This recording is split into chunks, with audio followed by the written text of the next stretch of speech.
Bonjour à tous, aujourd'hui je vais vous présenter la nouvelle version d'OMV3, donc OpenMediavo, la version numéro 3, ça ira pour toutes les versions 3. Donc je vais vous présenter dessus comment créer un NAS, donc ça veut dire avoir un partage de fichiers en réseau local, avoir aussi par exemple de la DLNA pour pouvoir lire des vidéos sur sa télé. Ça va être aussi pouvoir gérer des utilisateurs, par exemple papa, maman, enfant, entreprise, etc. Que telle personne n'ait pas accès à ce dossier et que l'autre personne puisse avoir un certain contrôle sur un autre dossier, par exemple, ou avoir ses propres dossiers personnels en réseau local. Donc ça permet de sauvegarder ces données sur le serveur et de pouvoir les utiliser via différents services si on le souhaite. Je vais aussi vous montrer comment utiliser différents plugins de cette version. Par exemple, donc comme je disais, la configuration du partage de fichiers, du flux de données vidéo comme la DLNA par exemple, et l'utilisation de d'autres services, le service web, FTP, etc. Et la sécurisation aussi des données.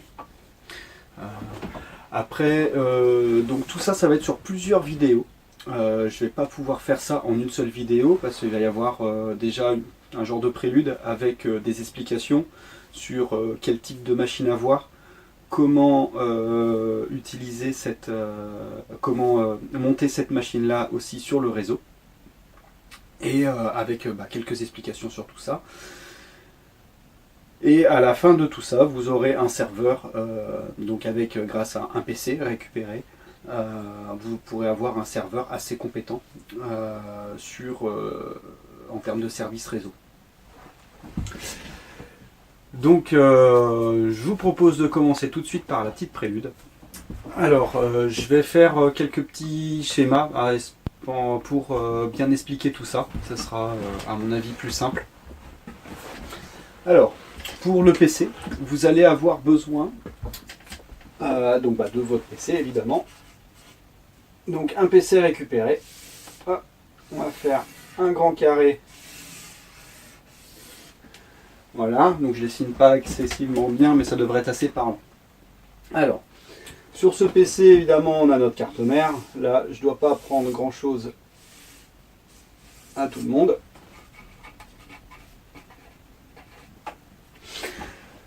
Après, donc sur cette carte mère, on va avoir un pros. Je vais conseiller d'avoir un 64 bits. Et sur ce 64 bits là, je préconise d'avoir 2 cœurs. Voilà. Sachant que la vitesse de calcul est quand même plus importante sur un serveur que par exemple la carte graphique en elle-même. Enfin voilà. Alors, ce processeur-là va être accompagné de sa RAM. On va mettre RAM. Donc le minimum, ce sera de 2 Go. Maintenant, je préconise 4 Go quand même, pour être à l'aise à faire fonctionner tout un tas de services aléatoires. Voilà. Ici, on va pouvoir du coup avoir un disque dur pour installer OpenMediavo. Donc ce disque dur là, je vais conseiller plutôt un SSD.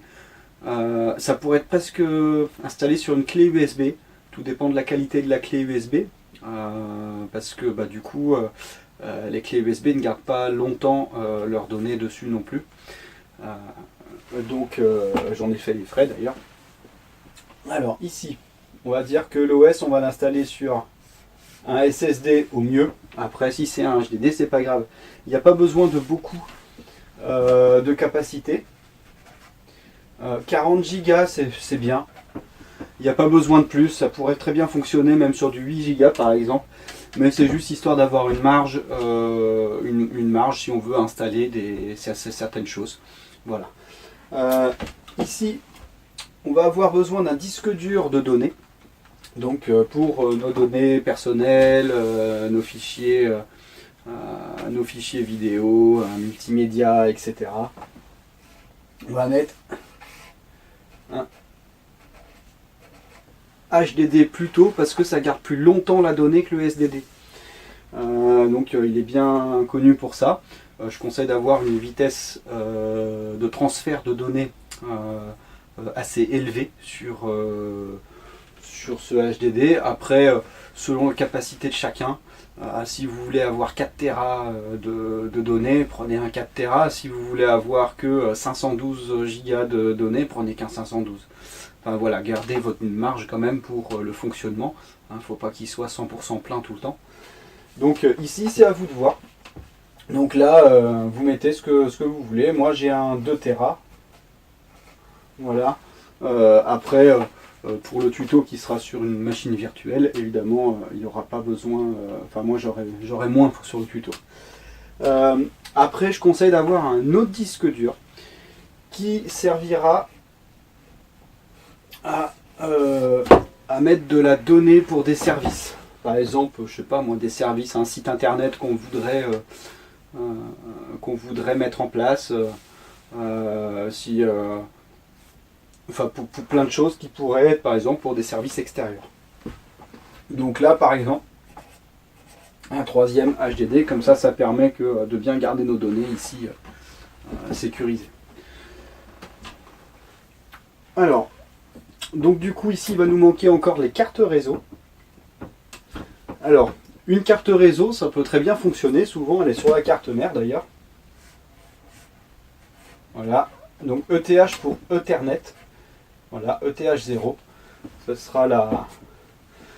Voilà, donc ici, une carte réseau, plutôt en gigabits, pour la vitesse de transfert. Si vous voulez faire du 4K en flux vidéo, comme la DLNA, en 4K, le gigabit sera quand même conseillé. Ça passe en 100 mégas, mais c'est limite et sur des compressions assez élevées quand même. Voilà. Donc du coup, ici je vais conseiller le gigabit. Après, je conseille deux autres cartes réseau. Alors, il y a une carte réseau. Par exemple ici, si celle-ci fera plutôt de la DLNA, imaginons que ça c'est la DLNA, donc le flux vidéo pour la télé par exemple, et d'avoir une autre carte réseau ETH1 par exemple. Pour les services de partage de fichiers, ce qui permet d'avoir 1 gigabit pour la DLNA, 1 gigabit pour le partage de fichiers et qu'il n'y ait pas de... qu'on ne soit pas limité à un seul giga pour utiliser tous les services. Ça permet d'avoir 1 gigabit par service. Donc là par exemple partage de fichiers.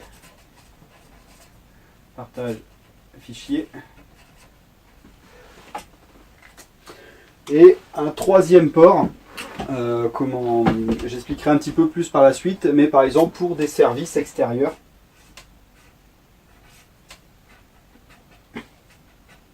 ETH2 par exemple. Et là, ce serait plutôt pour des services extérieurs. Comme je disais, un site internet, ça peut être plein de choses. Donc je vais marquer service. Service extérieur. Alors, je viendrai un peu plus en détail du pourquoi, du comment ici. Donc le partage de fichiers, évidemment, vaut mieux favoriser le gigabit pour la vitesse de transfert. Ce qui permet d'avoir, par exemple, si je veux récupérer mon fichier vidéo qui fait 30 gigas en gigabits par seconde, donc à 1 gigabit par seconde, ça va mettre moins d'une minute à récupérer ce fichier là. Par contre en 100 mégabits, et ben forcément ça mettra pas loin de 10 minutes ou peut-être plus encore. Pour les services extérieurs, en revanche, il n'y a pas besoin d'avoir 1 gigabit. Si on a la carte gigabit, ce n'est que mieux. Si vous avez la fibre, c'est aussi bien d'avoir tout en gigabit. Par contre, pour Et les gens qui seraient en ADSL, par exemple, aucun intérêt. Donc ici, ce serait, on va dire, ou du 100 mégas, ou 100 mégabits, ou gigabits. Pour ma part, j'essaie de tout mettre en gigabits. Même si je suis en ADSL, ça permet d'être déjà en avance, et le jour où j'ai besoin de plus de débit, je l'aurai déjà, sans faire de manipulation. Donc ici, ça peut être très bien un PC récupéré, hein, comme je disais. Les 2 cartes réseau ici ne sont pas obligatoires, hein, ainsi que ce disque dur ici. Donc ça permet, il faut minimum avoir le processeur, la RAM, une carte réseau, un disque dur pour l'OS, un disque dur pour la donnée. Ça c'est le minimum. Après ici c'est un petit peu en option, donc j'expliquerai à mesure lors des configurations dans le cas de cette option. Maintenant pour le réseau, alors pour le réseau je vais refaire un nouveau petit schéma. En même temps j'expliquerai pourquoi 3 cartes réseau sur ce serveur. Donc, comme on a tous, pour se connecter à Internet,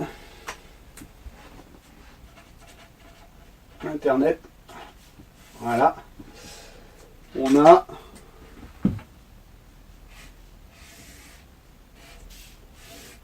un modem routeur,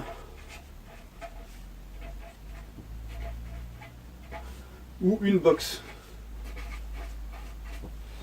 Voilà. Donc soit la box du fournisseur, soit un modem, un routeur, voire voilà, il y a plusieurs possibilités, mais on a bien Internet finalement par un routeur ici.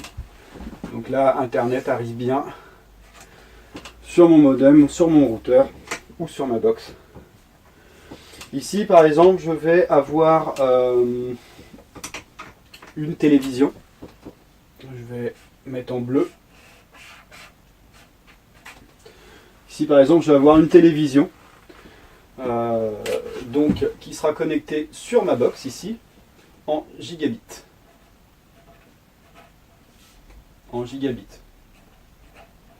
Ici aussi, chaque port au bout du câble donc, est bien en gigabit. Pour moi, si c'est du 100 mégabits évidemment, ce sera un peu différent. Après on va avoir par exemple on va avoir un PC. Ou plusieurs. Un PC, on va dire qu'il est connecté par câble, ici. Donc sur un port en gigabit ici, et sur un port en gigabit de ce côté-là. Ce qui permet d'avoir un débit maximum.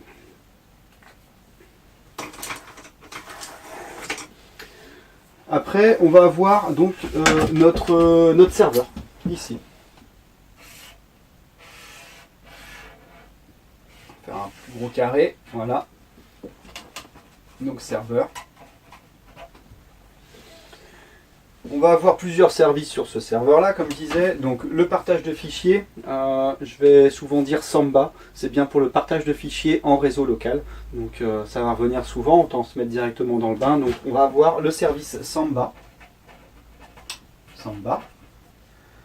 Ici. On va avoir le service de DLNA. Donc DLNA c'est bien pour avoir la vidéo sur les, par exemple la télé ou sur VLC, enfin bref, on peut lire des flux DLNA sans avoir, enfin voilà, on peut juste y accéder avec la télé par exemple. Donc la DLNA. Et comme je disais, pourquoi pas des services extérieurs.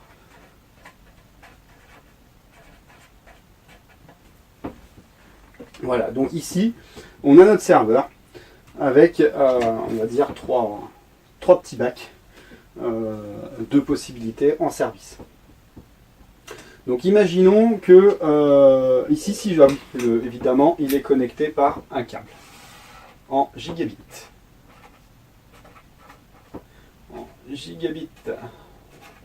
Ici, chaque port en gigabit. Donc là, sur un seul câble, ce qui va se passer, c'est que si j'ai sur un seul câble tous mes services, ce qui va se passer, c'est que ici, je vais faire, le PC va demander par exemple de récupérer un fichier sur le serveur.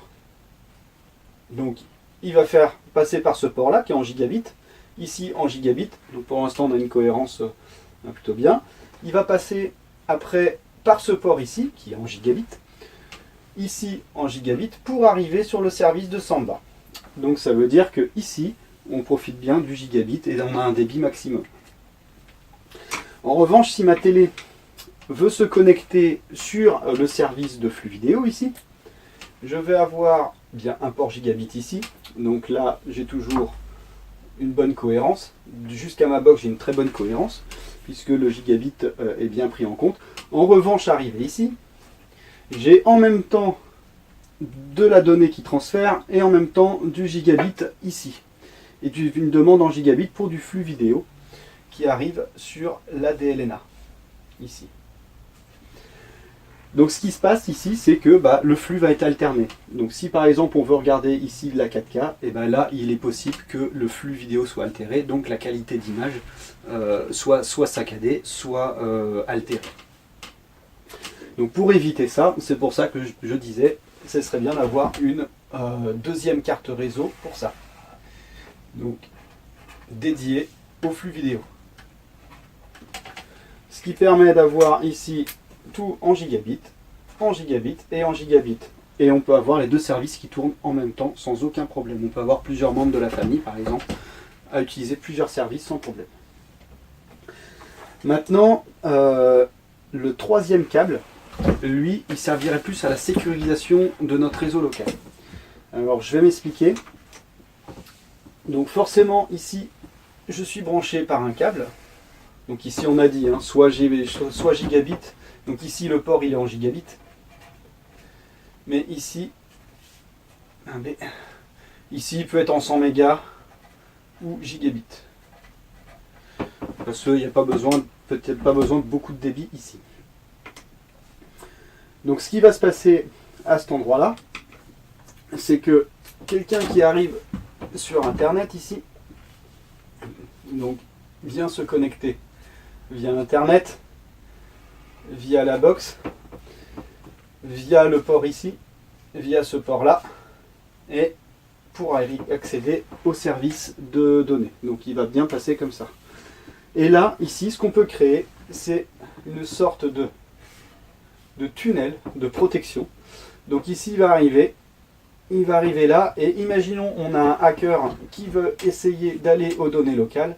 En fait, ce petit bout de tuyau là va empêcher ici de passer vers le réseau local. Ici, on va bien rester sur cette partie là, et ici, hop là, ici on va créer une barrière. Voilà. Et donc ici, il n'y aura pas de possibilité directe d'arriver au réseau local. Ça va permettre de sécuriser du coup nos données personnelles des données extérieures. Donc voilà pour pourquoi 3 cartes réseau. Maintenant c'est pas obligatoire comme je le disais, il y a aussi d'autres systèmes pour pouvoir faire ces sécurisations là. C'est juste ici on profite vraiment d'un maximum de débit sur notre réseau. Donc voilà, maintenant je vais vous expliquer comment installer tout ça via plusieurs tutoriels. Je ne vais pas faire ça en une seule vidéo, sinon ça pourrait être très très long la vidéo. Donc je préfère faire plusieurs petites vidéos. Il va y avoir d'abord l'installation pure de l'OS. Donc juste son installation, après il va y avoir la configuration pure de l'OS et puis l'installation des différents services, la sécurisation des données, etc. Voilà, moi j'espère que pour l'instant cette prélude n'a pas été trop embêtante. Je préférais que tout soit bien clair pour tout le monde au niveau de la configuration et du réseau et de la machine. Donc du coup je vous laisse profiter de tous ces petits tutos maintenant qu'on a fait la partie, on va dire, la plus embêtante. Voilà, bon, écoutez, je vous dis à plus tard et à la prochaine vidéo. Ciao.